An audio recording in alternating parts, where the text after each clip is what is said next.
प्रेमाने बोला धन निरंकारजी. भक्ती म्हणजे नेमकं काय?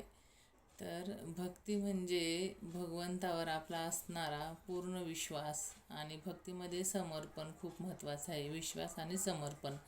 तर आपला विश्वास भगवंतावर किती असला पाहिजे? तर एखादं बाळ जेव्हा आई आपलं दोन्ही हाताने धरून असे उंच फेकते, त्याला खेळवत असते, तर ते बाळ जोरजोरात हसत असतं. अजिबात ते घाबरत नाही किंवा रडत नाही. त्याला कारण आईवर हा पूर्ण विश्वास असतो की आई आपल्याला खाली पडू नाही देणार.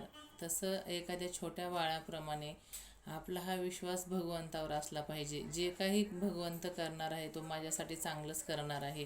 कारण आपण हे ईश्वराचे सगळे लेकरं आहेत. आई किंवा आपले वडील आपलं जर वाईट होत असलं तर त्यांना ते आवडत नाही. त्यांना नेहमी आपल्या मुलांचं कसं चांगलं होईल त्याच्यासाठी ते रात्रंदिवस धडपड करत असतात.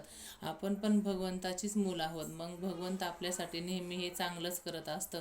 जे आपल्या आपल्या मनासारखं होत नाही म्हणून आपल्याला ते चांगलं वाटत नाही, पण आपल्यासाठी काय हिताचं आहे ते नेहमी भगवंत विचार करून तेच आपल्यासाठी देत असतं. पण आपण उगाचच हट्ट करत असतो, भगवंतापुढे अट्टहास करत असतो की नाही हे मला पाहिजे होतं, आता का नाही देत.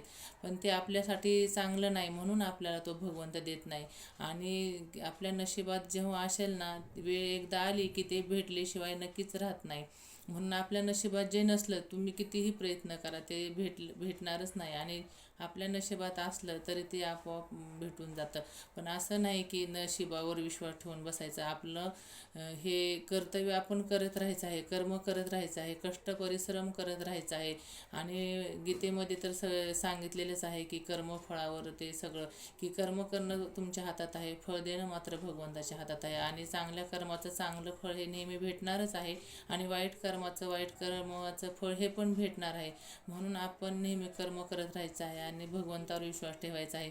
जेव्हा भगवंत एक दरवाजा आपल्यासाठी बंद करत असतो, तेव्हा त्याने आधीच आपल्यासाठी दुसरा दरवाजा उघडून ठेवलेला असतो. म्हणून काही टेन्शन घ्यायचं नाही. फक्त भगवंताचं नामस्मरण करत राहायचं, त्याला शरण जायचं आणि त्याच्या चरणावर लीन व्हायचं. एवढंच करायचं आहे. प्रेमाने बोला धन निरंकारजी.